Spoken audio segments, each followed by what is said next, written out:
Have a look, children. See, so what we see is transport is very much essential for the development of civilizations. Now, as I was telling you, what is sustainable development? Sustainable development से हम क्या समझते हैं? Okay, जब आप higher classes में जाएंगे तो आपको पता चलेगा कि जितने भी संसाधन होते हैं, okay, the resources that we have in our on our earth, okay, these resources can be in the form of natural resources, it can be in the form of, okay, it can be in the form of what? It can be in the form of human resources, human made resources. So what are resources? Okay, resources are, okay, substances that satisfy, okay, that satisfy human wants, okay, ठीक है ना। तो संसाधन वो चीज होती है, वो वस्तु होती है जो हमारी मानव जरूरतों को जो है पूरा करती है। And what happens when we carefully use these resources, okay, use these resources and, okay, also save for our future generation, for our future generation, it is called sustainable development, okay। तो sustainable development क्या है? एक ऐसी व्यवस्था, okay, आप प्रगति के पथ पे अग्रसर होते हैं, ठीक है ना, लेकिन साथ ही साथ जो है आप क्या कर रहे हैं, आपके पास जो भी संसाधन है आप उसको सोच समझ के उसका इस्तेमाल कर रहे हैं, ठीक है ना। जितने भी संसाधन हैं आपके पास, रिसोर्सेज को हम संसाधन कहते हैं, तो जो भी संसाधन आपके पास है उनको आप सोच समझ के इन अ प्लान्ड वे, ओके, आप उसको इस्तेमाल कर रहे हैं। और साथ ही साथ आप ये भी लेके चल रहे हैं कि जो संसाधन है प्रकृति में, ओके, उस संसाधन में से आप आने वाली पीढ़ी के लिए भी जो है बचा सके। तो ऐसी व्यवस्था को हम सस्टेनेबल डेवलपमेंट कहते हैं, okay. So what we see the United Nations, अब आपको पता है कि यूनाइटेड नेशंस जो है ये एक इंटरनेशनल ऑर्गेनाइजेशन है।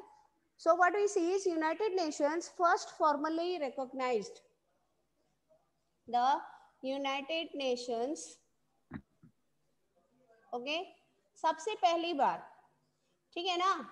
ये ट्रांसपोर्ट की जो भूमिका है तरक्की में, किसी भी देश की तरक्की में इसकी क्या भूमिका है, इसको सबसे पहले वेटेज मिलता है यूनाइटेड नेशंस से। कब? देखो, the United Nations first formally recognised the role of transport in, okay, sustainable development in the 1992 United Nations Earth Summit। तो सस्टेनेबल डेवलपमेंट में इसकी क्या भूमिका है? आजकल सारे देश जो हैं इस रास्ते पे चल रहे हैं, they are moving on the path of sustainable development because we know our resources are limited in comparison to our demands, okay. In the 1992 में जो यूनाइटेड नेशंस का अर्थ समिट हुआ था, in the 1992 United Nations Earth Summit, okay, done everybody? Aryan? Yes ma'am, हो गया। आर्यन लिख लिया आपने? यू हैव रिटन बेटा? साक्षी, अनम्यूट योरसेल्फ। साक्षी चौबे, खुद को अनम्यूट करो। Yes ma'am. टेल मी बेटा, रिसोर्सेज कितने प्रकार के होते हैं? अभी ma'am 3 types. What are they? Ma'am natural resources, human made resources, human resources. This is Diksha telling, not Sakshi. Let Sakshi answer one question. Diksha, give the mobile to Sakshi. Yes, Sakshi, can you hear me? Sakshi, Yes, ma'am. what are the two components of natural environment? Natural environment के दो component कौन से होते हैं? Plants and animals. Biotic and abiotic. Biotic and abiotic. Biotic से हम क्या समझते हैं? The nature. Ma'am, living organism. Yes, living Ma'am, organism. the elements of living world. Yes, all living things are called biotic and all non-living things are called Non-living things are called Abiotic. abiotic. abiotic. Okay, fine, thank you. Now let us proceed. तो देखो, United Nations ने पहली बार जो है transport की भूमिका जो है 1992 में ये जो अर्थ समिट हुआ था यूनाइटेड नेशंस का, उसमें इसकी भूमिका को जो है वेटेज दिया और कहा कि ट्रांसपोर्ट जो है वो बहुत जरूरी है। अगर हम किसी भी देश की तरक्की के लिए अगर हम काम करना चाहते हैं तो सस्टेनेबल डेवलपमेंट की दिशा में ट्रांसपोर्ट की अहम भूमिका है। So we see that transport is very important for human civilization. अब बताओ, शुरुआती दौर में मानव सभ्यता के शुरुआती दौर में एक जगह से दूसरी जगह संदेश पहुंचाने के कौन से माध्यम थे? किस माध्यम द्वारा? Birds. Birds. Yes. Okay. So what we see in the past? In the past, birds like जैसे कि Pigeon. yes, Pigeon. Pigeon. like pigeons, were used Yes. for Yes. what? For sending messages. ठीक है ना? संदेश पहुंचाने का काम जो है पहुंचाने के लिए कैसे इस्तेमाल किया जाता था इन कबूतरों का? मैम इनके पैरों में मैम इनके पैरों या गले में ना मैम चिट्ठी लिख के बांध दिया जाता था मैम और भेज दिया जाता था। These pigeons they were trained pigeons. इनको ट्रेनिंग दी जाती थी, ठीक है ना? इनको प्रॉपर ट्रेनिंग दी जाती थी और कभी इनके पैरों में संदेश जो है बांध के भेजा जाता था या फिर कभी जो है ताबीज जैसा बना इनके गले में लटका दिया जाता था और जहाँ पे इनको भेजा जाता था ये वहां पे आसानी से चले जाते थे। After the sending of messages through these pigeons, what we see हमने देखा कि इतिहास में संदेश वाहकों का भी इस्तेमाल किया जाता था। अगर कोई राजा अपने राज्य से संबंधित, ठीक है ना, पड़ोसी राज्य को कोई सूचना देना चाहता है तो उसके मैसेंजर्स हुआ करते थे, ठीक है ना? Messengers where used. So what we see, messengers were used by rulers, to communicate with others, ठीक है ना? तो औरों से संपर्क बनाने के लिए जो है मैसेंजर संदेश वाहकों का जो है इस्तेमाल किया जाता था, ठीक है ना? Yes, ma'am. और जैसे जैसे समय बीता we saw the postal and telegraph, post and telegraph. After that what we saw that post and telegraph was developed. Post and telegraph के बाद क्या होगा? अब पढ़ते मैंने मोबाइल नो बेटा, पेजर, ठीक है ना? पेजर्स का इस्तेमाल। तो पढ़ता नहीं। पेजर क्या होता है? पेजर इज समवॉट लाइक अभी जो प्रेजेंट डे में सबको म्यूट कर। प्रेजेंट डे में हम लोग जो मोबाइल यूज कर रहे हैं ना, देखो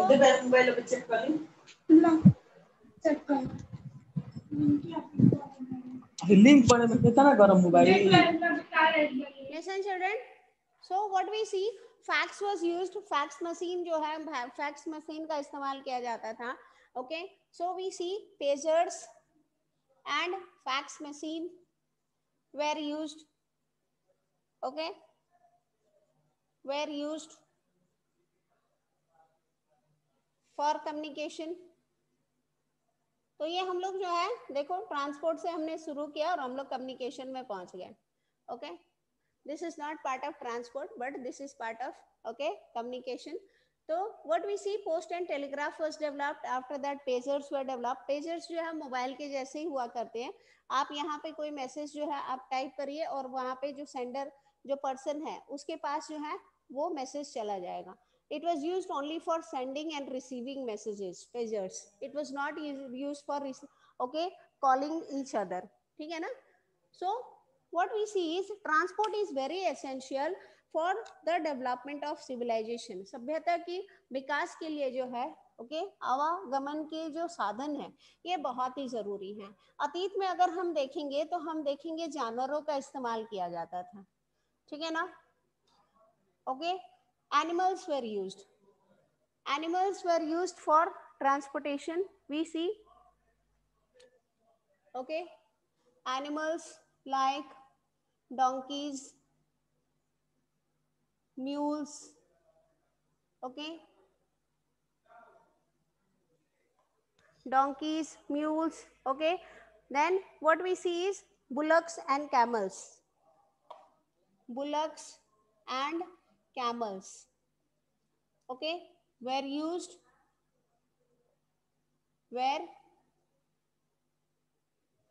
for transportation, ठीक है ना? And with passage of time what we saw that okay with passage of time these railways they were developed, okay, ठीक है ना? Animals like donkeys, okay, mules, bullocks and camels were used for transportation in the past, and with passage of time okay this the modern means of transportation it developed, like the railways they developed, the airways developed, then you have the steam engine, okay, and rest of the means of transport, okay. Now what we see, I will give you one example, I often give my children this example, okay. आपको पता होगा राजा राममोहन रॉय कौन थे? Who was Raja Ram Mohan Roy? Tell me, who was Raja Ram Mohan Roy?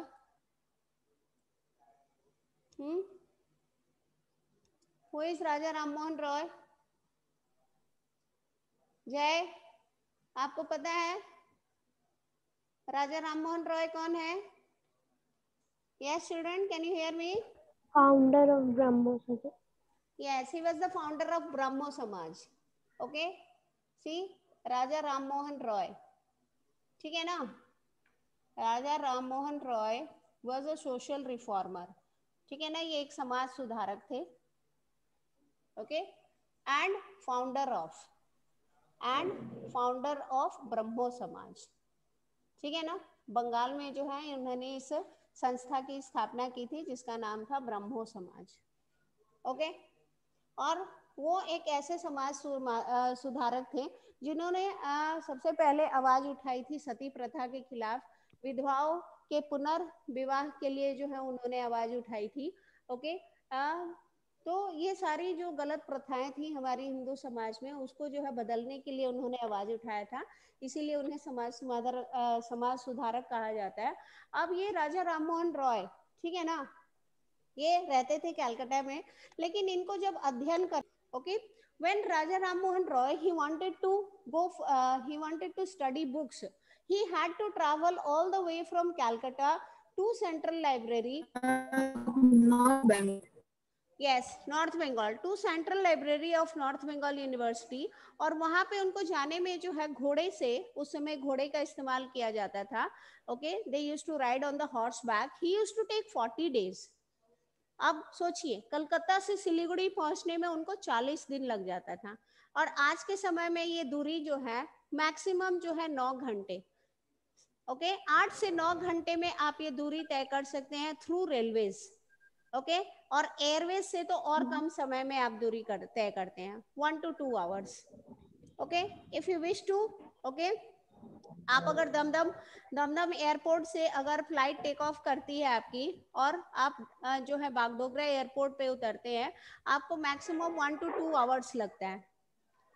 तो देखिए okay कितना समय जो है वो बच गया आज के डेट में। अगर हम सोचते हैं कि अगर राजा राममोहन राय आज अगर होते तो उनको कितना कम समय लगता और वो कितना अध्ययन कर पाते, ठीक है ना।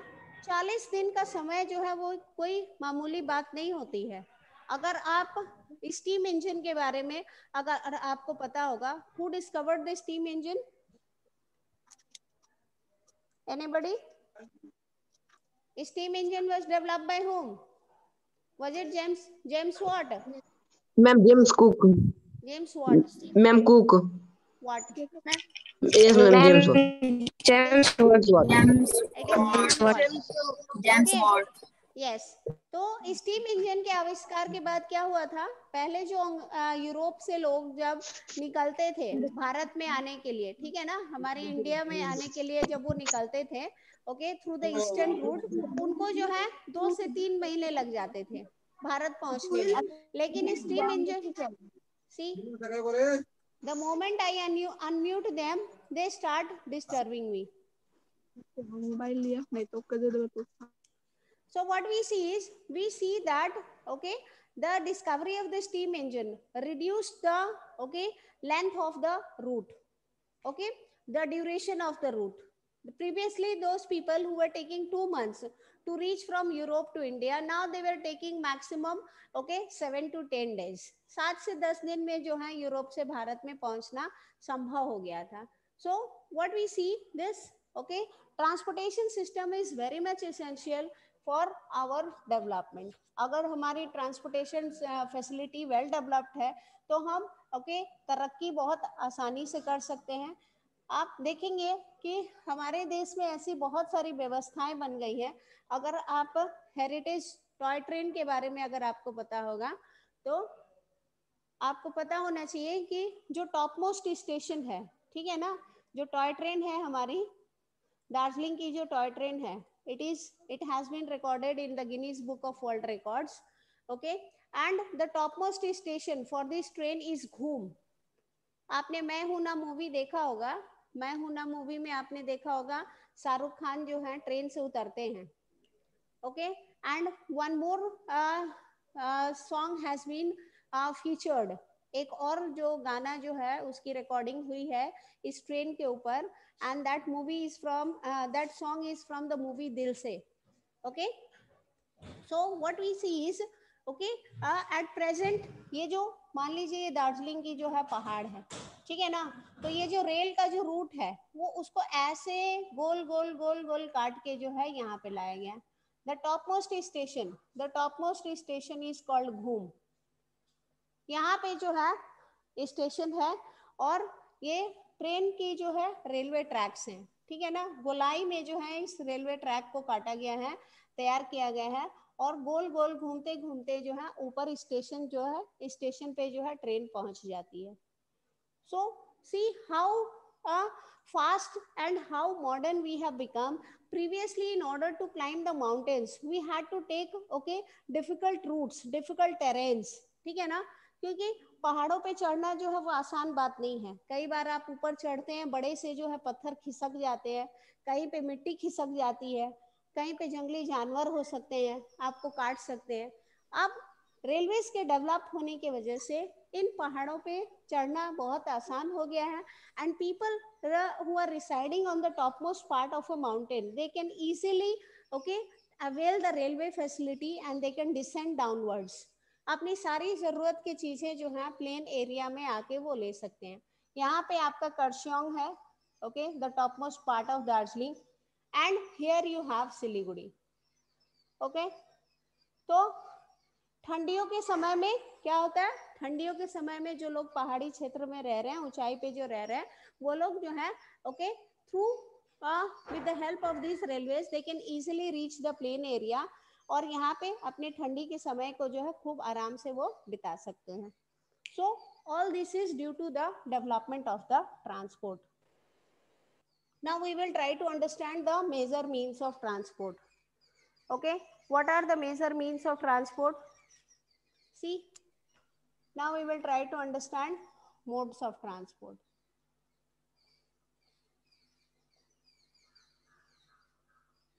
Have a look children, what are the modes of transport?